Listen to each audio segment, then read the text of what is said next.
Hi welcome to RJ English classes. ఈ వీడియోలో మనం అక్టోబర్ 2024లో జరిగినటువంటి టెట్ ఎగ్జామ్స్లలో ఇంగ్లీష్కు మెథడాలజీకి సంబంధించిన ప్రశ్నలు అన్నీ ఏ అకాడమీ బుక్ నుండి వచ్చాయి అనే ఇన్ఫర్మేషన్ మొత్తం ఈ వీడియోలో చూద్దాం. ఎవ్వరూ కూడా మిస్ కాకుండా ఈ వీడియో చూడండి. మొట్టమొదటిసారిగా మన ఛానల్ని చూసేవారు లైక్ చేయండి, సబ్స్క్రైబ్ చేయండి, మీ ఫ్రెండ్స్కు షేర్ చేయండి. ఇందులో అందరికీ చాలా ఉపయోగపడే ఇన్ఫర్మేషన్ వీడియో ఇది.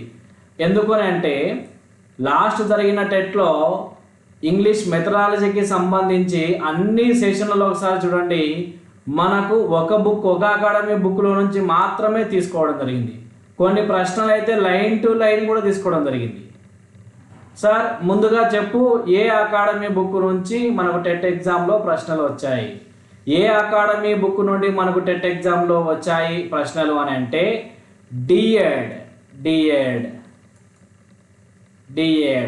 అని మాత్రమే మనం చదివిపోయి ఉంటాము. కానీ లాస్ట్ టెట్లో ఏమడిగాడంటే డిఎడ్ కాదు కానీ బీఈడికి సంబంధించినటువంటి మెథడాలజీ బుక్స్ నుంచి ప్రశ్నలు అడిగాడు. స్క్రీన్ పైన మీకు కనబడతా ఉంది. ఒక పక్క ఒక సెషన్లో అడిగినటువంటి మన టెట్ పేపర్ మన దగ్గర ఉంది. స్క్రీన్ మీద చూడండి ఒకసారి అందరూ. పక్కనే మీకు ఆ బీఈడి మెథడాలజీ బుక్లో ఏ పేజ్లో ఏ లైన్లో నుంచి క్వశ్చన్ వచ్చింది కూడా చూపెట్టడం జరిగింది. రైట్, మీరందరూ కూడా ఒకసారి చూడండి. ఫస్ట్ క్వశ్చన్కి వెళ్దాం. రైట్, ఫస్ట్ క్వశ్చన్ చూడండి. ఇక్కడ మెథడాలజీకి సంబంధించి 85 నుంచి స్టార్ట్ అయింది.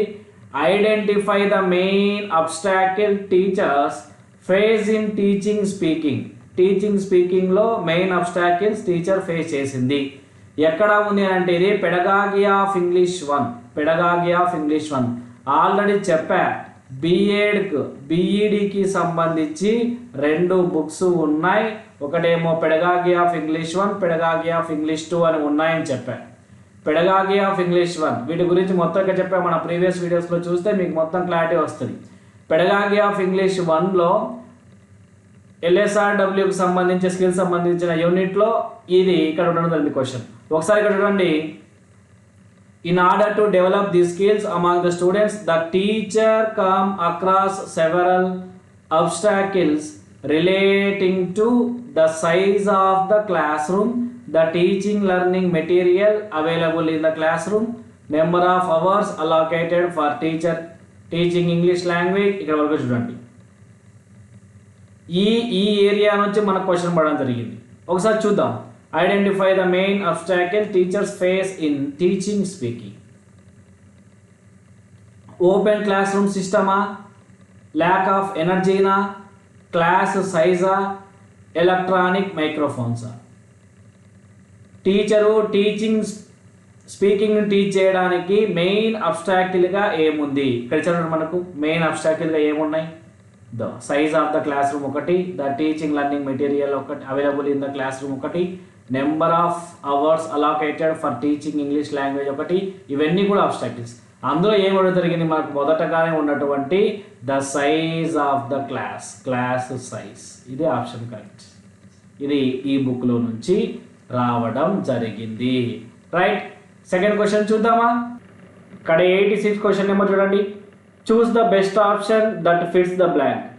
Dash involves quick reading for important information, scanning, intensive reading, skimming, proof reading.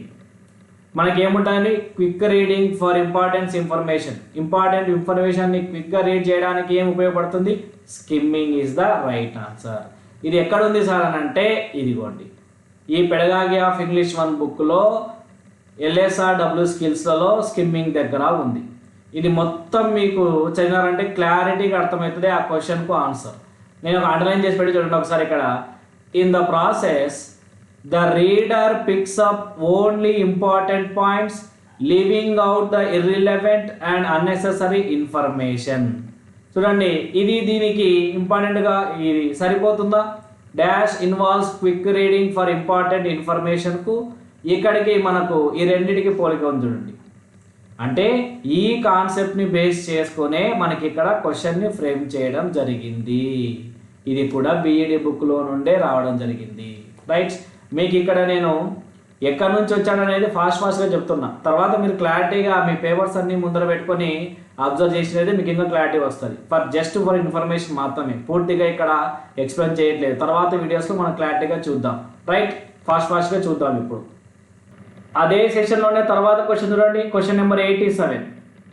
Choose the best option that fits the blank. The grammar translation method primarily emphasises dash and writing over speaking and listening. Option 1 reading, option 2 vocabulary, option 3 grammar, option 4 spelling. మనకు దేని మీద ఎక్కువగా focus చేస్తుంది? Right, జనరల్గా మనకు ఏ బుక్లో answer వస్తుంది, కానీ ఇక్కడ స్పెషల్గా మెన్షన్ చేయడం జరిగింది ఈ బుక్లో. ఒకసారి చూడండి, ఇక్కడ ఏమి ఇచ్చాడు. Translation puts stress on reading and does not provide much or not provision for speech training. ఇది పక్కన నెక్స్ట్ ఒకసారి. Although the translation method emphasizes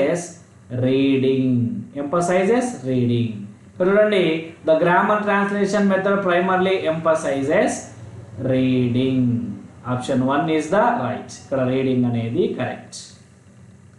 ఈ జనరల్గా మనకు దేని మీద ప్రైమర్గా ఫోకస్ చేస్తుందంటే రీడింగ్ రైటింగ్ పైన ఫోకస్ చేస్తుంది. స్పీకింగ్ లిజనింగ్ వేయడం జరిగింది. మనం అది జీటీఎంలో క్లారిటీగా చూద్దాం తర్వాత వీడియోస్లో. రైట్, ఇక్కడ ప్రజెంట్ మీకు ఎక్కడి నుంచి ఎక్కడ వచ్చారని మాత్రం చెప్తా ఉన్నా. ఈ బుక్లో నుండే ఈ ప్రశ్న రావడం జరిగింది. క్వశ్చన్ నెంబర్ 88 ఒకసారి చూడండి.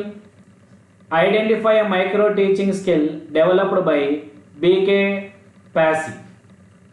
1 ఫస్ట్ ఆప్షన్ వచ్చేసి content delivery, second option fluent questioning techniques, third option time management, fourth option classroom decoration. మనకు ఈ క్వశ్చన్ కొద్దిగా డిఫికల్ట్గా అనిపిస్తుంది. ఎక్కడుంది ఈ బీకే పాస్ ఎక్కడున్నాడు, ఇతను ఎక్కడున్నాడు. మనం ఈ ఇన్ఫర్మేషన్ ఎక్కడ దొరుకుతుందంటే మనకు బీఈడి బుక్లో మాత్రమే దొరుకుతుంది. అది చూడండి, ఇక్కడ ఒకసారి మీ పక్కనే ఆ టెక్స్ట్ బుక్లో పేజ్ ఇచ్చా చూడండి.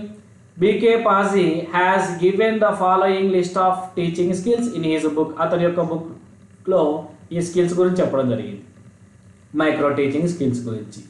అక్కడి నుంచి మనకు డైరెక్ట్ క్వశ్చన్ చూడండి, ఫ్లూయెన్సీ ఇన్ క్వశ్చనింగ్. ఇది ఇక్కడ రావడం జరిగింది. మీరు ఒక్కసారి పేపర్ గమనిస్తే ప్రతి సెషన్లో కూడా మైక్రో టీచింగ్ గురించి క్వశ్చన్ అడగడం జరిగింది. అది కూడా ఎక్కడి నుంచి అంటే ఈ బీఈడి బుక్లో నుండే అడిగాడు. రైట్, నెక్స్ట్ క్వశ్చన్ చూద్దాం.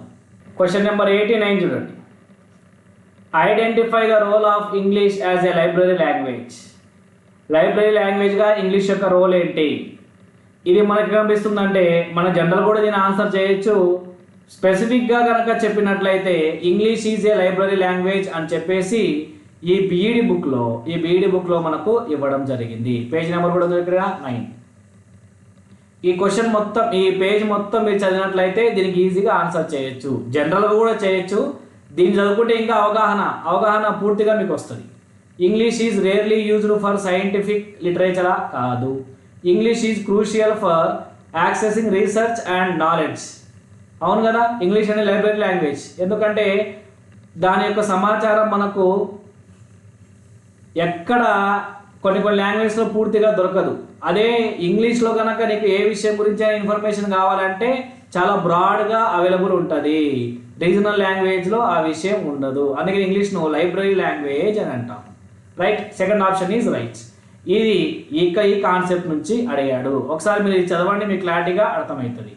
English is not necessary for library, so ఇది కూడా కాదు. English literature lacks content and expression, ఇది కూడా కాదు. Option 2 is the right. ఎక్కడి నుంచి అని అంటే బీఈడి బుక్కే. రైట్, నెక్స్ట్ లాస్ట్ క్వశ్చన్ చూడండి ఈ సెషన్ పేపర్లో. Choose the best option that fits the blank. Developing silent reading habits is important for the ability to dash language. To speak లాంగ్వేజా, to write లాంగ్వేజా, to translate లాంగ్వేజా, to understanding లాంగ్వేజా. Silent reading దేనికి మనం importance ఇస్తాము? A habit develop కావడానికి? మెయిన్గా మనకు అండర్స్టాండింగ్కు సంబంధించి. ఇది ఎక్కడ ఉంది అని అంటే ఇది ఈ బీఈడి బుక్లోనే ఇవ్వడం జరిగింది, సైలెంట్ రీడింగ్ నుంచి. ఇక్కడ ఉంటే ఒకసారి, the purpose of silent reading is to encourage the students read with comprehension, that means understanding. ఇక్కడ నుంచి అడగడం జరిగింది. రైట్, దీన్ని బట్టి మీకు ఏమర్థమైంది? లాస్ట్ టైం జరిగిన టెట్టులలో మొత్తం మనకు అడిగింది ఎక్కడి నుంచి? బిఎడ్ బుక్ నుంచి అడగడం జరిగింది. సార్, మేము అంతకుముందు లాస్ట్ గవర్నమెంట్లో రాసిన టెట్లో మేము గమనించినప్పుడు అంతకుముందు రాసిన టెట్లో మాకు ఎక్కడ కనపడినాయంటే డ్రాఫ్ట్ కాపీ నుండి ఇవ్వడం జరిగింది. Draft copy correct. ఎస్, అంతకు ముందు జరిగిన టెట్లేమో డ్రాఫ్ట్ కాపీ నుంచి ఇచ్చాడు. మొన్న రీసెంట్గా జరిగిన టెట్లేమో బీఈడి బుక్ ఇచ్చాడు. టెట్లోనే బీఈడి బుక్ నుండి ఇచ్చాడు అని అంటే ఇప్పుడు జరిగే డిఎస్సిలో ఎక్కడి నుంచి ఇస్తాడు?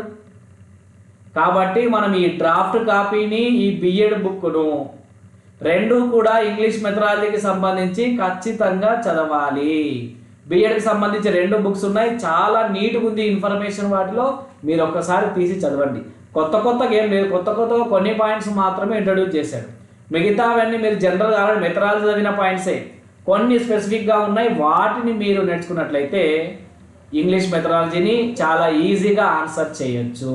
రైట్, మర్చిపోవద్దు, మనకు ఇంగ్లీష్ మెథడాలజీలో ఉన్న డిఎస్సికి ఉన్న మార్క్స్ ఎన్ని? 4 మార్క్స్, 8 క్వశ్చన్స్. అస్సలు మరవద్దు మిత్రమా. రైట్, ఈ వీడియో కనుక మీకు నచ్చినట్లయితే లైక్ చేయండి, షేర్ చేయండి, సబ్స్క్రైబ్ చేయడం మర్చిపోవద్దు. Right, thank you so much.